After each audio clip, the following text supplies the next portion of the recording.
All right, everyone. Good morning, good afternoon, or good evening. Whatever time it is, wherever in this world it is that you are. Welcome once more to a multi stream live stream brought to you by yours truly, Alexandra Mayers.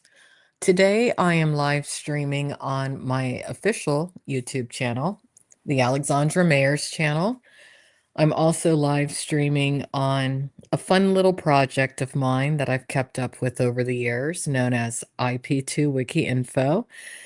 And lastly, I'm streaming on something that's going to be a very interesting new project of mine, known as IRL News Time, something that I basically did a rebrand of.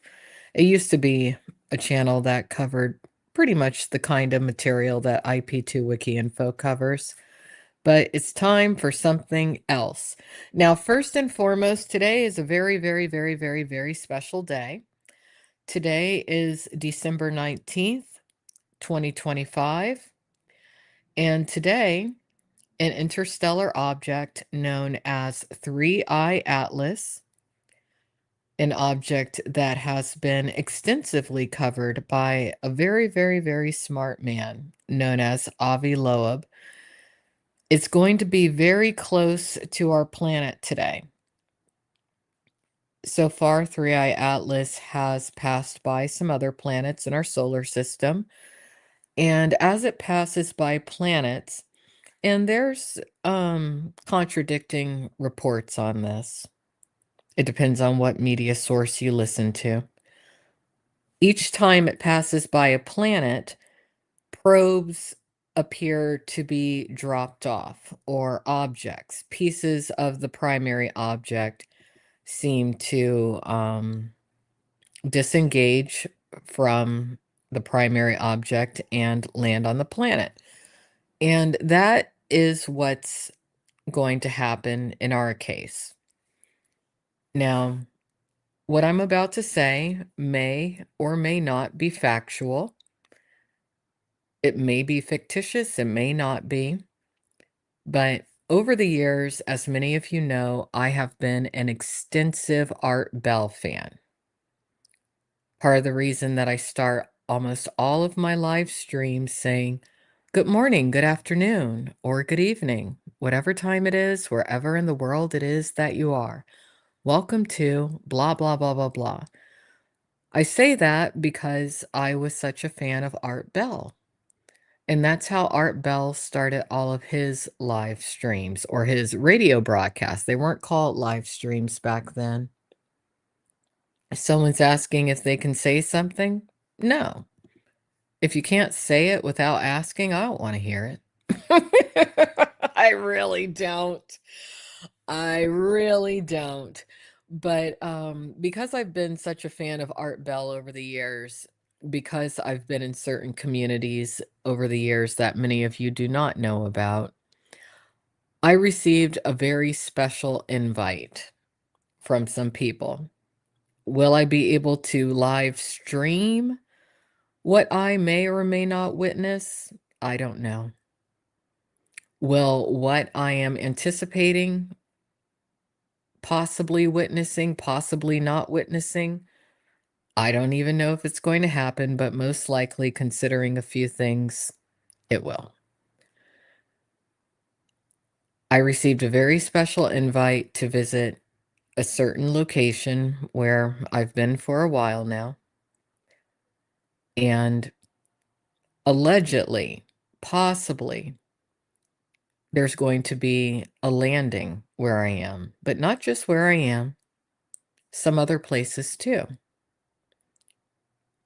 Not everybody is going to be able to even see what is about to happen. Some of it does actually have to do with that vaccine, whether or not you chose to be vaccinated. Because of my particular biochemistry, I am immune to something that is coming. Not everybody can be around what may or may be coming in the form of beings, humans, extraterrestrial life from another place, not too much different from us. But because I'm the way that I am, and many of you who have followed me for quite a few years, you know I absolutely am very, very, very, very, very different, not only superficially. So that's what's going on, but I thought it would be fun today to do a little bit of a three-eye atlas update. I figured that we would listen to a report from one of my favorite broadcasters, a woman known as Anita Blanton out of the Chicago, Illinois area. I would say her coverage and her interviews with Avi Loeb are probably the best. Since we have known about the object, when did we first learn about it officially? I guess in July of this year?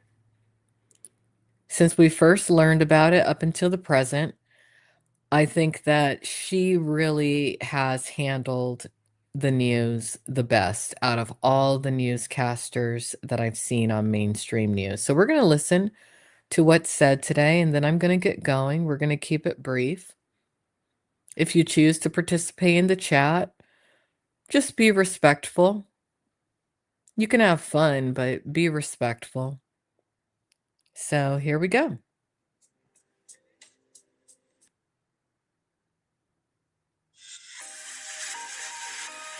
1:31 right now, everyone. Thank you so much for those of you all who have been since we started at 1 o'clock here on Chicago Live. And I understand quite a few people just tuned in, and I'm thinking, I wonder why. Well, our next guest is the Yeah. one and only Avi. And I wonder why too. A lot of people have been talking about this. This has actually been a story that's been a little bit suppressed in the news. There's been a lot of disinformation, misinformation. Someone even went as far as to create an AI version of Avi Loeb to disseminate a lot of disinformation, which is a shame. And that's what I'm saying. A lot of you, you might want to go ahead and create something called a BitChute account. YouTube may end up having to shut down soon. I know a lot of you are like, there's no way that could happen. But there's a lot of things that I've said could happen that have happened. And few people want to acknowledge certain things that I've said could happen that have happened. Isn't that the truth? We get ready for Atlas to make its closest appearance toward Earth. Thank you so much for joining us as always. It's a great pleasure to join you as always. All right, so what are your thoughts on us at this point in Atlas's orbit? Well, for us, it's a highlight, not for 3i Atlas. It avoided the Earth, actually, when it came closest to the Sun. It was on the other side of the Sun. We couldn't observe it from Earth. Now, here's the question. When it was on the other side of the sun, how do we even know what's on the other side of the sun unless we were to go and look at the other side of the sun? How do we know that when the initial object that we saw on the other side of the sun was there, another object didn't come around back and it might not even be the same object? Did anyone ever think about that? Let's continue. However, today it's closest to Earth, and that's a great opportunity for us to observe it because it's also a new moon. So Yeah, so the sky will be very, very, very dark tonight, extremely so, which is ideal conditions for a pilot coming from another place, maybe even another dimension, to be able to properly view the Earth and land at their destination of choice without a lot of light interference. there isn't much moonlight in the night sky. And what is unusual, and we realized it only recently, is that there is an anti-tail, a jet pointed at the sun, still in existence, even though now it's in the opposite direction to the motion of the object. What we saw before, when the object was approaching the sun, we saw a jet pointed at the sun in the direction of motion. And in addition, we learned this week that The rotation axis of this object is also directed at the sun because the jet. Yes, it is. But again, the question is, did the object that came back around the sun when the initial object hit the perihelion phase, was that the same object? Quite possibly not. But then again, what do I know? As far as most of you are concerned, I know nothing. Was wobbling around it. And that means that the object had a permanent day side from the sun facing side and a permanent night side on the other side. You know, that is different from the Earth, where the rotation axis is nearly perpendicular to the direction to the sun. So a day changes into night for us on almost every point except for the poles. And so that is unusual because it means also that the jet came, the base of the jet is close to the pole of this object. And now, after it passed closest to the sun, there is a different jet coming from the other pole. And the question is, how do we get these tightly collimated jets? They seem to. How do we get them? We get them because the object is not natural. The object is artificial. The object would be what many of you would consider to be a ship. Considering the size of the object, it will not be landing itself on our planet. There will be several probes that are sent, and within those probes will be humans that are non-terrestrial. At least 10 times longer than they are wide. And if you just have a pocket of ice on the surface of a rock, you would expect when the sun illuminates it for it to evaporate in all directions. So you won't get a collimated jet out of that unless there is a hole in the ground. But in that case, it will be warmed up only when the sun is overhead and just for a short time. So it's not at all clear how a natural pocket of ice will end up producing a collimated jet. And that raises the possibility that maybe it's something else. Obviously. And Avi Loeb has done such a good job when it's come to being a spokesperson for what's about to happen today. He never said anything wrong. He could have easily lost his job if he decided to say what was truly on his mind. He would have been completely discredited had he done so.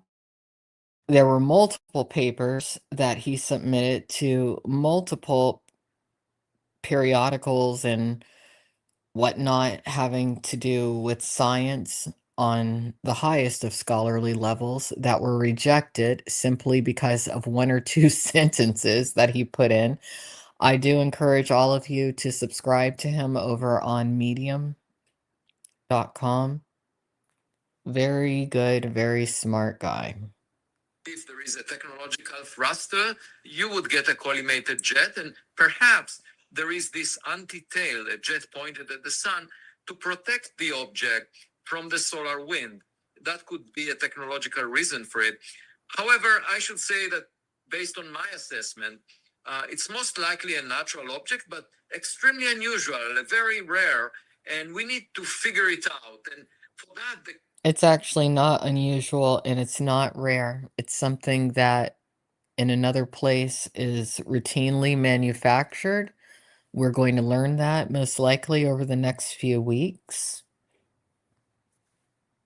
days and weeks will offer us a wealth of information because right now there are hundreds of observatories around the earth that will observe it, as well as the Webb telescope. The Hubble telescope gave us an image just a few weeks ago.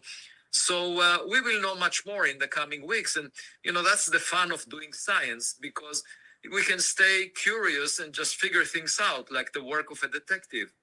Yeah, an ongoing work for sure. And he's right, like the work of a detective. But at this point, we're not really going to have to look for the answers anymore. The answers are going to be inescapable. Avi, did you watch Age of Disclosure? Yes. What were your thoughts? Well, there was no smoking gun, a conclusive piece of evidence that would indicate that there are objects that were manufactured by non-human intelligence near Earth. But there are lots of reports that are intriguing. And my approach to that is, of course, if the government were to come forward and release the data, it would be fantastic, because then we can look at it and ask, does it really suggest that? And the main reason that the government has not come forth to release the data and has even gone as far as to suppress or oppress the data has primarily to do with money. It has to do with wanting to keep a certain sort of system in place, the suppression of free energy, and also a level of fear when it comes to a lot of what we've been taught socially and scientifically being completely disproven as being something that we never should have taken as fact. But they haven't done so. And if they do have information, materials, data, if it's from 50 years ago, it makes no sense to keep it classified, because any technology by adversarial nations would have been completely irrelevant nowadays from 50 years ago. So if there is something that is old, it should be released to the public, and scientists like myself would love to look into it. Not all scientists would love to look into it because this particular man doesn't strike me as being particularly materialistic or greedy. But there's a lot of people who are in his line of work who are very aware of a lot of things that we would consider to be technological breakthroughs, but they don't let it ever see the light of day. And that has happened since pretty much biblical times. The other thing we can do is obviously observe the sky and look for any outliers, unusual objects that operate in ways that go beyond the performance envelope of familiar technologies. And that's what I'm doing by leading the Galileo project. We have 3 observatories, and we will be monitoring millions of objects in the sky in the coming year. And if we see anything unusual, we let everyone know, because And that's great that he has the objective of letting everybody know. But he has been trying to let people know about what's led up to today since around July. And look at all of the deflection and distractions that have been in the media, especially over the past few days. Really think about it. we are not particularly interested in human-made objects. Let me kind of ask you about your timeline. I say the last couple of weeks we've been talking about, when did you start really keying in on Atlas? It was discovered on July 1st. Not a great time as far as I'm concerned. My wife wanted us to go for a vacation in Cancun, and I think it was good timing. Um, July is the 7th month. Those of you who are into numerology, not to say that numerology in the least has anything to do with science, but in this particular case it does, you are going to consistently see the number 7 throughout what transpires over the next few months. You're going to constantly see the number 7. as I arrived, I immediately realized this object is unusual because it's very bright, and if the brightness of the object was a result of a solid body reflecting sunlight, it should have been of order the length of Manhattan Island, the same size as the asteroid that killed the dinosaurs 66 million years ago. That's a very rare object that, in fact, there is not enough material in interstellar space to deliver such an object to our backyard once per decade. So again, you have Mr. Loeb essentially saying in a roundabout way, it's artificial. And that it triggered my interest, and I wrote a scientific paper while my wife enjoyed the vacation. But that was just the first clue. And then I realized, in fact, the object is traveling in the plane of the planets around the sun to within 5 degrees. And the chance of that happening at random is 1 in 500. So why do it? 1 in 500 are the chances. In other words, Mr. Loeb was able to understand that the trajectory of the quote unquote interstellar object was an intelligently designed trajectory. I mean, he's telling you the truth. He's telling you everything you need to know in this particular newscast, and all you have to do is listen. Meanwhile, we have a bunch of very self-serving politicians trying to distract from this because this is probably the first time in quite a few of their lives that it's something that they have zero control over. It does not matter how many weapons they use. It doesn't matter how many people are needlessly sent into battle. It doesn't matter. It's completely out of anyone's control. And that's not so much an issue that women often have trouble dealing with. It's an issue that males have a very difficult time contending with. Have this alignment, which, by the way, is a great fortune because we can observe the object for a very long time. We've already observed it for almost 5 to 6 months, and we will continue to observe it for a few more months. And that would not have been the case if it were to come at a large angle relative to where all our space assets are. You know, the observatories that we have, either on Earth or in space, are all located in that plane. And so that was surprising, and I thought, well, maybe it was sent in that plane. I mean, there is no reason for such an alignment, given that it's only the third object, and the chance is 1 in 500. And it's more than the third object, but we have not had telescopes up until recently that can see as far out as they do.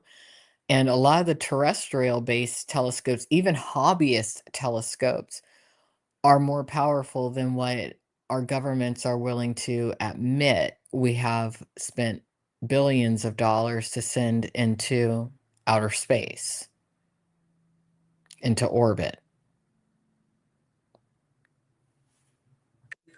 Actually, the plane of the Milky Way disk is misaligned by 60 degrees. So you can't explain this by saying, oh, the object came from the Milky Way galaxy.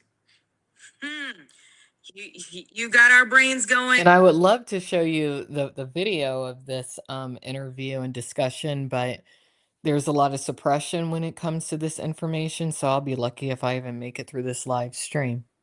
But if you could have seen Avi Loeb's face just now, you would pretty much know everything you need to know.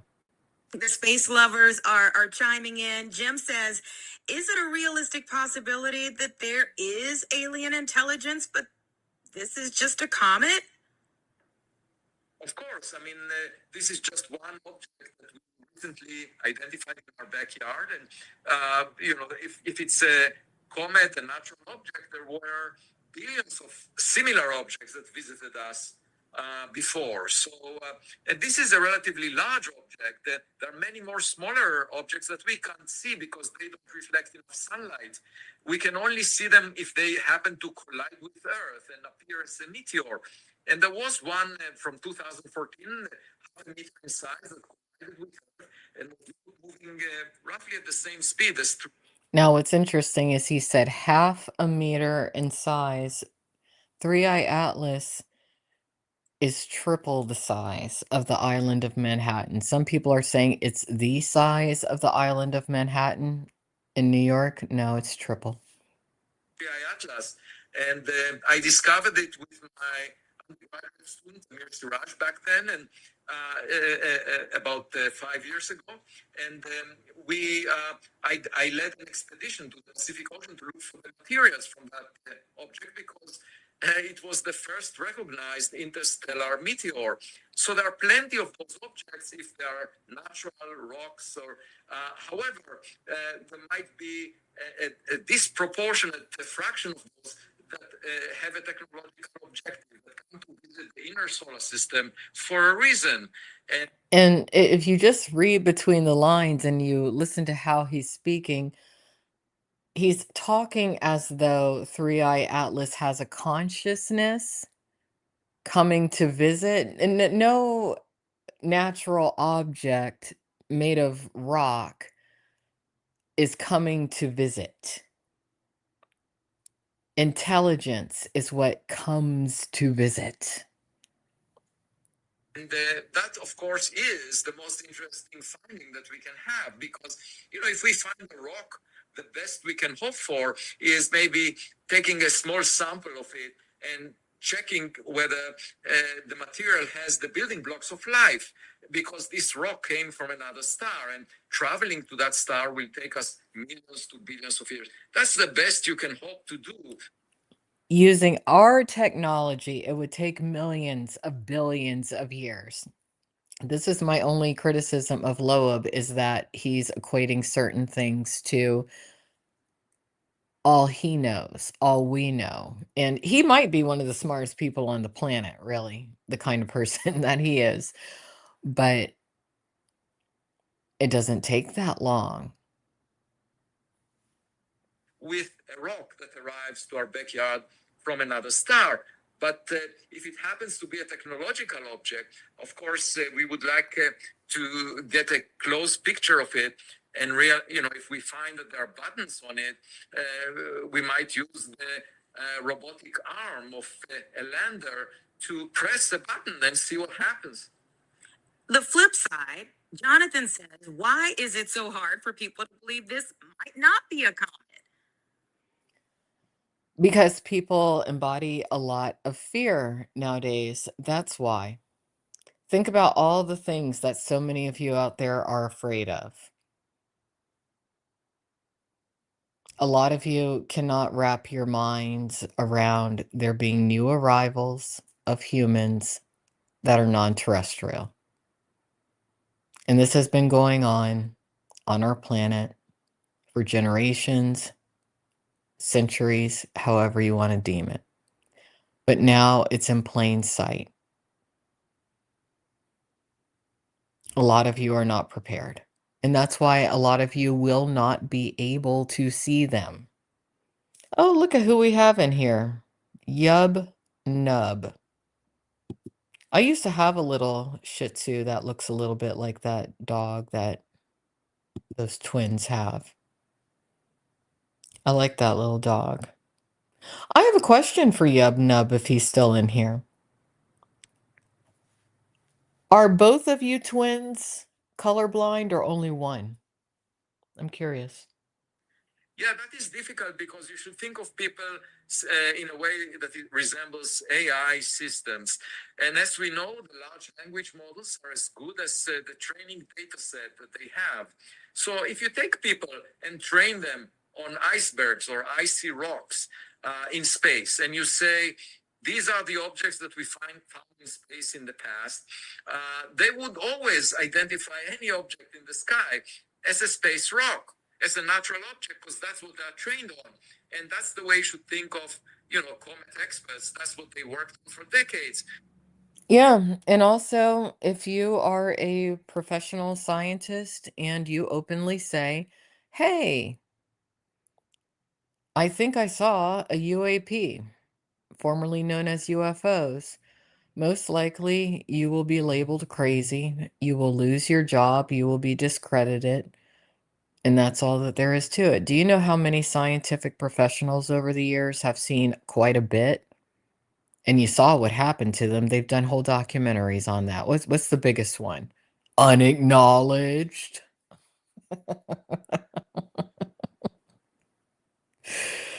Yeah. And all I'm asking them is to expand their training data set because we know that we launched equipment to space and that there are not only rocks there. And assuming that we are the most accomplished technological civilization is really arrogant because, the sun arrived to the scene only in the last one third of cosmic history. Most stars formed billions of years before the sun. And there could have been many space entrepreneurs out there that are far more accomplished than Elon Musk. And There sure could have been, but Musk knows how to play the game and he sold his soul basically. As have a lot of you who are listening to me for the wrong reasons right now. But all that's about to change. It's not the strange looking new humans that are going to scare you. It's going to be the mentality that the strange looking new humans are going to bring that's going to really piss off people to where they manufacture a false sense of fear in order to attempt to regain or retain control that has always been an illusion to begin with. we should approach this with a sense of modesty and just keep our eyes up and see if there is anything coming our way. And just on January 2nd this year, there was an object near Earth that was classified by the Minor Planet Center, the official organization, as a near Earth asteroid. And then within a day, they realized that it moves along the path of the Tesla Roadster car that was launched by SpaceX. So then they removed it from their catalog and said, sorry, it's not a rock, it's a car. And Yeah. Yeah. Everyone, my suggestion, if you really want the latest news on at least whatever is allowed into the mainstream over the next few days, please do subscribe to, what is this news channel? Fox 32 out of Chicago. Anita Blanton is a forerunner when it comes to getting the truth out. She'll probably be discredited and demonized for a few things that I'm sure that she will say, but it usually does take very strong Black women to get the truth out. And I guess that's why everyone's always trying to eliminate strong Black women, as I have learned very well, especially over this past year, when it comes to the multitude of death threats that I have received. For reasons that don't even have to do with this. the only reason they could do that is because they knew about, the object that was launched by humans. But if there was another company near another star that would launch a car, an interstellar car, that would have been classified as a rock of a type that we've never seen before. You know what? That feeds into this next question from a viewer perfectly because they're asking, what does the tale tell? What does the tale tell us about possible technology rather than a comet? She's asking the right questions because she already knows the right answers. It doesn't take a rocket scientist literally to be able to look at the information that Avi Loeb has very simplistically put into the public to know exactly what today is really about. Right. So the antitail, the jet that we see, which is 10 times longer than it is wide, stretching out to about 1,000,000 kilometers. We've never seen anything like it before. I mean, when people look superficially at the images of 3i Atlas, they say, oh, look, there is a tail. But you have to realize where the sun is located relative to 3i Atlas. And it's not a tail, it's an antitail, meaning that it's not being stretched away from the sun by radiation pressure or the solar wind. Instead, it's actually pointing towards the sun, and it goes out to 1,000,000 kilometers away from the object. So that's bigger, that's a few times bigger than the distance to the moon from the Earth. Just imagine a jet coming from the Earth and going a distance that is bigger than the distance to the moon.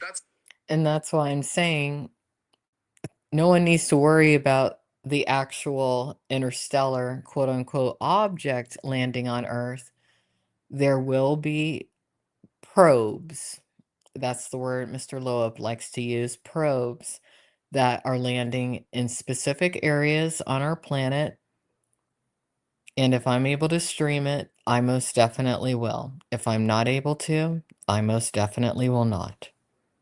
The jet we are witnessing, and it's not the standard comet tail; it's an anti-tail. And yeah, not many astronomers are actually trying to explain it. They say it's a comet, but then how to explain the anti-tail? We have to come up with a reason for it, and we have to explain why it's so tightly collimated, 10 times longer than it is wide, and why is it also persistent? Because previously the object was facing the sun from one pole of its rotation axis, call it the North Pole, and now, as the object is receding from the sun, there is an antitail coming from the South Pole, the other side of the object. And why would there be a pocket of ice symmetrically, exactly at the poles, and why would you get it to produce a collimated jet like that? Good question.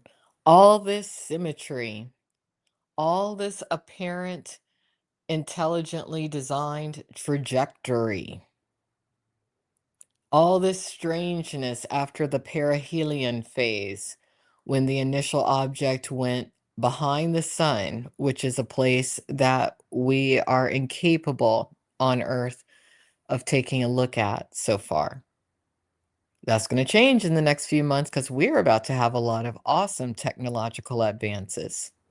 Some of you out there listening, who are listening for the right reasons, you might even get a chance to go off Earth if you so desire to. But there's going to be a lot of people who are very afraid starting probably in a few hours. A beam of particles coming out of it. These are questions that were not addressed by any of the comet experts. And if you look at the press conference of NASA, for example, they haven't discussed anomalies like that, or the alignment of the trajectory of Atlas with the plane of the planets around the sun. You know what? You bring up North and South Pole, and now I'm like, maybe it's just Santa. Maybe it's not a comet at all. Maybe we've been looking at Santa getting ready to make his run. She's good. She's good at injecting a little humor in there. She definitely is.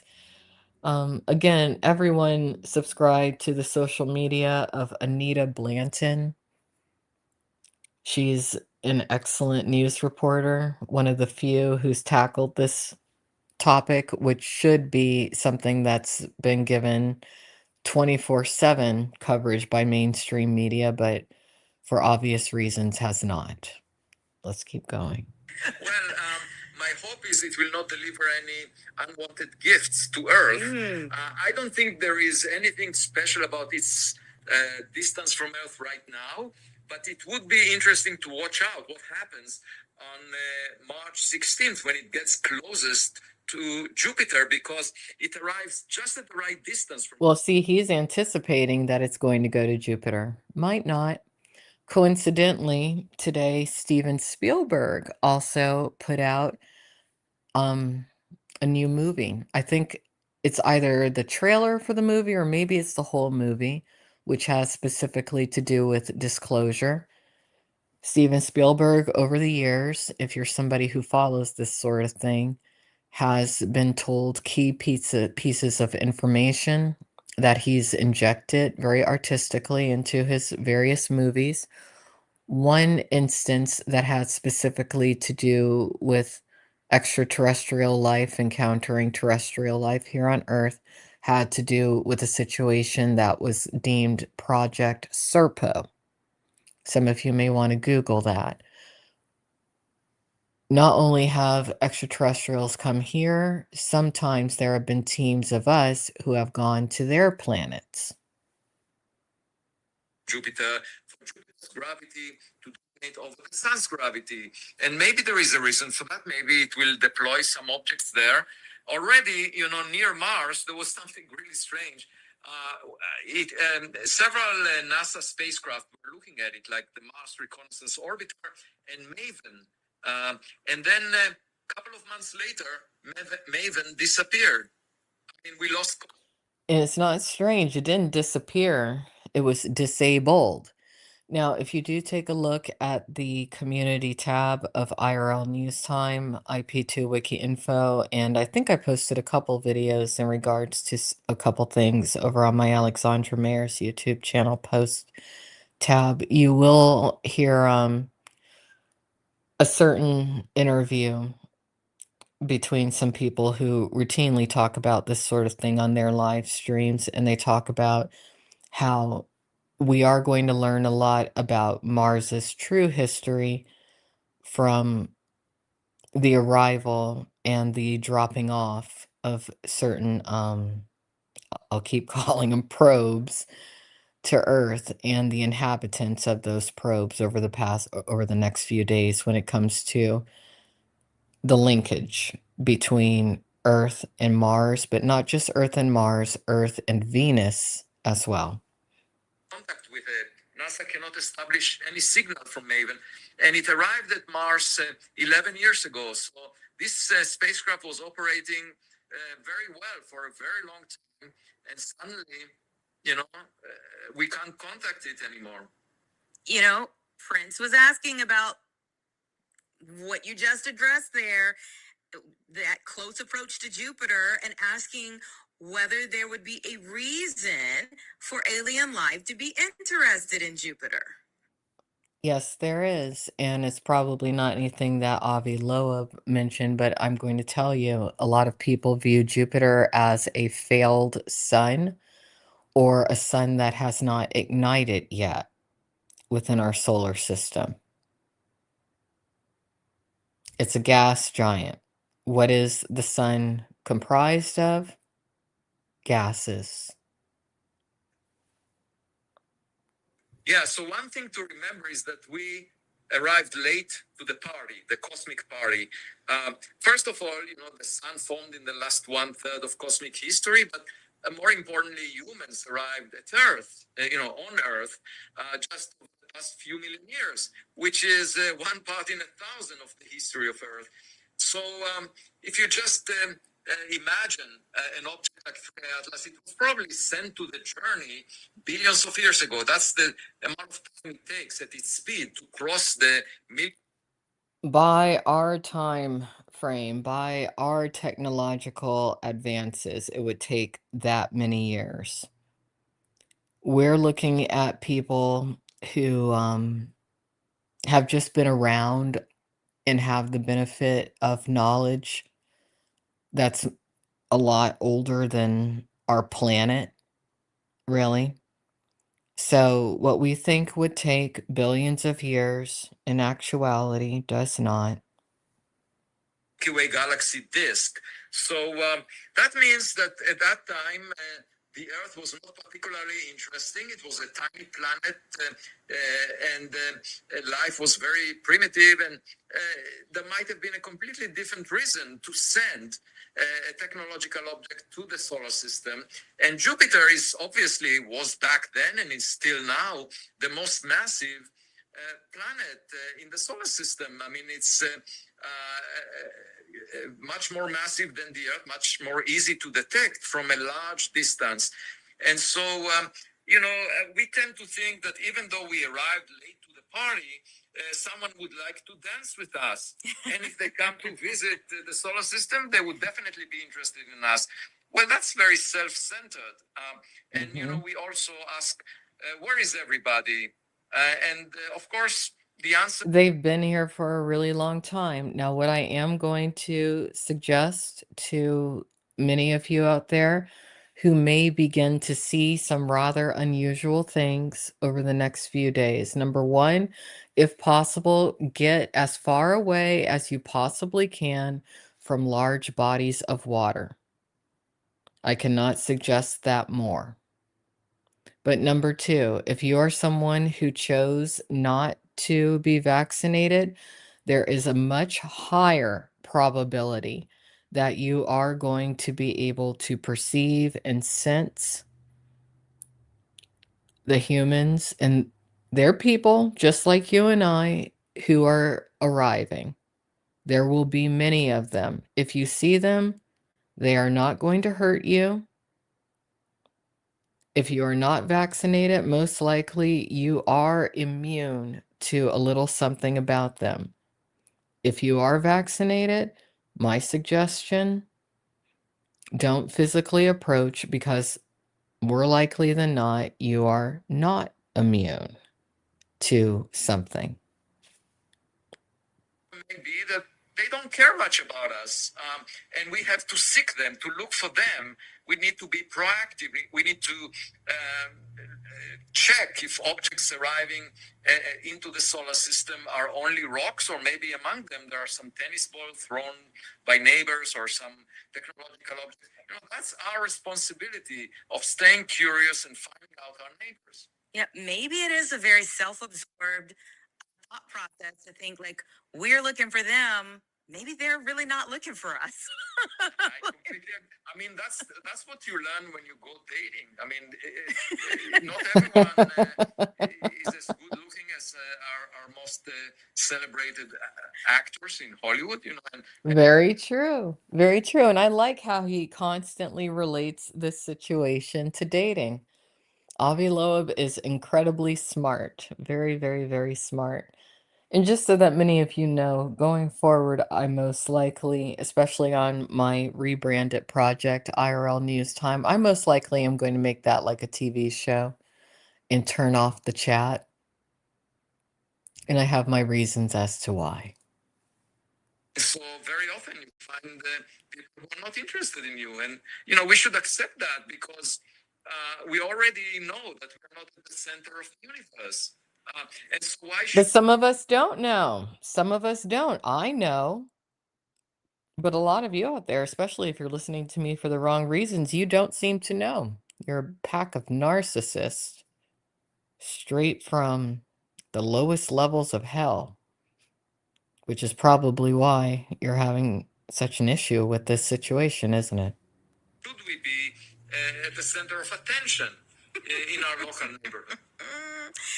That reminded us, you were waiting on an update from Kim Kardashian. Did you ever hear back from her? No, someone tried a prank and sent me an email from her, from her, and it was a university email, and I ignored it. I would love actually to hear from her and tell her about the latest on anything that she would like to hear about. And I don't. I think about science as science of the people. Anyone who's curious should view science as really a commonsensical thing to do. Like collecting as much data and evidence and clues. That's what a detective does when trying to crack the mystery of a crime. And the same happens in the context of science. We're just building instruments to help us figure out things. And everyone can be part of that. It's not the work of the elite. It's any person is encouraged to try and participate in that endeavor. And I got a lot of emails from parents who tell me that their kids now want to become scientists. I love that. This is the biggest reward, I think, from the passage of 3i Atlas, if it happens. And that's good. Really, this is going to be a big wake-up call for a lot of people, but namely for parents. A lot of you out there who are parents, as of current, I am child-free by choice. But a lot of you, you're teaching your kids the wrong things. And you have been for a very long time. And hopefully your own children punish you for it. Because really, when I really think about people who are truly bad parents, I don't think that they should be punished by organizations, not by law enforcement. I think that the result of their poor parenting, which would be their children, I think that their children themselves should punish the parents for whatever sort of piss poor job they did raising said child or children. And you are starting to see it in the media. Has to do with a lot of young people nowadays choosing to go completely no contact when it comes to certain family members they may have. And that's usually the best punishment for someone who is thoughtless enough to conceive and create a life, but not properly nurture or take care of it or love it. Be a rock. So, we're still analyzing Atlas, but what is on your agenda for next year? Where do you go from here? Yes, so in fact, we have the Rubin Observatory in Chile that was funded by the National Science Foundation and the Department of Energy. And it just started its work, and it has a 3.2 gigapixel camera that is 1,000 times higher resolution than your cell phone camera. So it should survey the southern sky every 4 days and potentially discover an interstellar object every few months. So that means 100 times more objects per year will be discovered than before the Rubin Observatory came to exist. And we should start in 2026, and it will continue for the next decade. The only thing is we have it only in the southern sky. It would have been nice if we had a similar survey telescope, a twin telescope that covers the northern sky. But Well, unfortunately, Mr. Loeb, that was by design. They are not going to give that to you, but the arrivers or the arrival, they might give you what you're looking for. And what I think Mr. Loeb really is hoping for is to meet a mass quantity of people as intelligent as he is. I don't think he's been very satisfied with the level of intelligence on this planet. And that would be hard for him. It would be hard for a lot of people who tend to be a little bit above average. any event, there will be more to come, and you should always believe that the best is yet to come. At least that is my approach. For example, just to give you an example, I had a lot of file cabinets in my office at Harvard because I was chair of the astronomy department for 9 years, with a lot of material about people, about correspondences, and so forth. And one day I received a note that an artist named Greg Wyatt would like to donate 2 bronze sculptures of Galileo Galilei to my office, plus 51 watercolors that he created. And I fell in love with his generosity. Basically, I got rid of the file cabinets. I told him. So he became open to change. And that's a beautiful story that he's relating when it comes to him realizing, hey, what's more important? Energy from the past that is out of my control, or energy of the present that is something that can beautify the environment. He chose energy of the present. They represent the past. I don't care about the past. I only care about the future. And it's really because I believe that the best is yet to come. I believe that too. Is yet to come. Where in the northern hemisphere would you put that camera? Oh, Hawaii is an excellent place. The Canary Islands are another place. But Hawaii is really offering the very best place for telescopes. The issue is also funding, because the cost of such an observatory similar to the Rubin Observatory is of over $1 billion, and it needs to be funded by government or private donors. I mean, it would be really nice to have that an additional pair of eyes looking at the sky. And I should say that this is just the first step, because if we do discover a technological artifact that originated from another civilization, Not an artifact, but that's a good word to use. everything will change. Then $1 billion will sound really like a small sum of money, because we would realize that, if one of these objects is interested in Earth, it could be a potential threat. So we need a planetary defense warning system. In this case, it's not a threat. It's going to make a lot of our lives a lot better than it is, or than our lives are right now. It's going to balance out certain equations, what's coming this evening. And Again, it's not going to be something that all of you are going to be able to physically see. And that's going to piss some of you off, I know. But you'll see. There's a reason why I asked that person who came in here whether or not only one of the twin set that he belongs to is colorblind or both.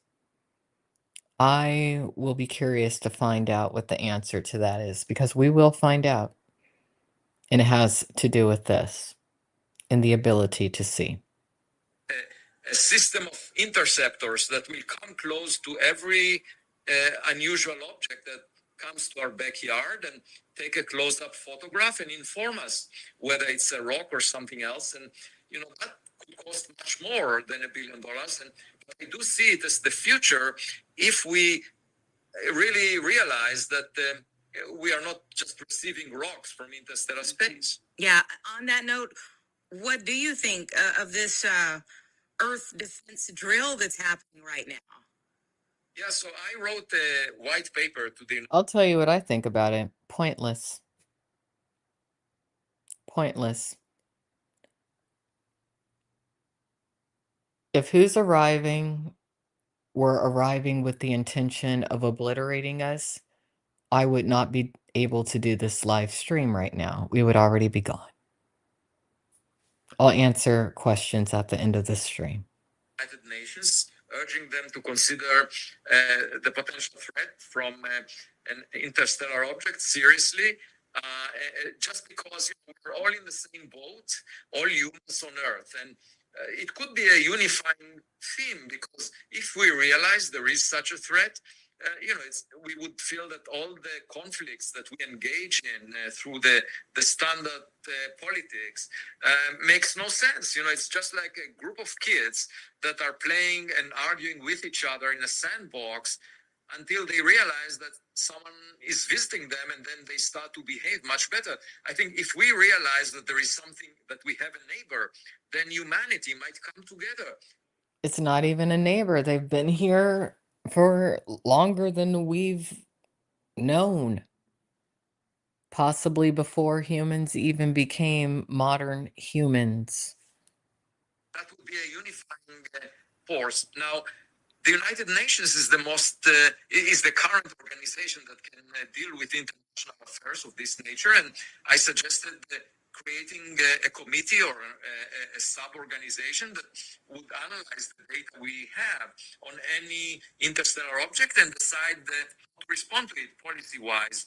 So in other words, he's saying it's time to get rid of the borders. It's time for people to stop being stupid, and it's time for division. It's time to stop the division. But again, he's countering a lot of systems in place that have specifically to do with money. And what's the best way to control a mass group of people? Divide and conquer. You even see it in these piddly communities that I've wasted my time on. Lots of division and conquering, needless arguing, needless being at odds with each other. Just a lot of egomaniacs wanting to play puppet master, generally out of greed. They're extremely slow in response. Instead, what happened a few weeks later is that the International Asteroid Warning Network decided to have a campaign, the one that you just mentioned, starting on November 27th. For 2 months, they coordinate observations by hundreds of observatories on Earth, and in this way try to get as much data as possible through Atlas. They claim that it's only a drill. They just want to test how well they can coordinate that. But I see it as a step in the right direction. That the worst we can do is assume that we know the answer in advance, know that it's a common of great interest, and then miss some of the data. So if this object now will behave in the coming weeks or months in an unusual way, we will immediately know about it. It's going to, quote unquote, behave in a very unusual way. I'm going to go ahead and let that be it, because it's about time for me to go to my scheduled appointment, which may or may not be happening, something that I may or may not witness, something that I may be able to live stream, something that I may not be able to live stream. Before I go, I'll answer the question. Nagging questions always remain. Why did it happen and who is to blame? Why? Change is the only constant in the universe. We call it time. Who is to blame? There is no one to blame. It's just a quote unquote natural progression of events. If you follow my work on IP2 Wiki Info, you'll get that joke. All right, someone else is saying, whatever happened to the aliens that anally probed people? I guess they were only around for a while, unfortunately. They're still around. That's it for today. Whatever I can stream, I will stream. And should you be one of the blessed people who's able to see a little something that quite a few people will not be able to see, do not be afraid. Do not be afraid. There's nothing to be afraid of. People are people, regardless of where they're from. Have a great day. Bye-bye.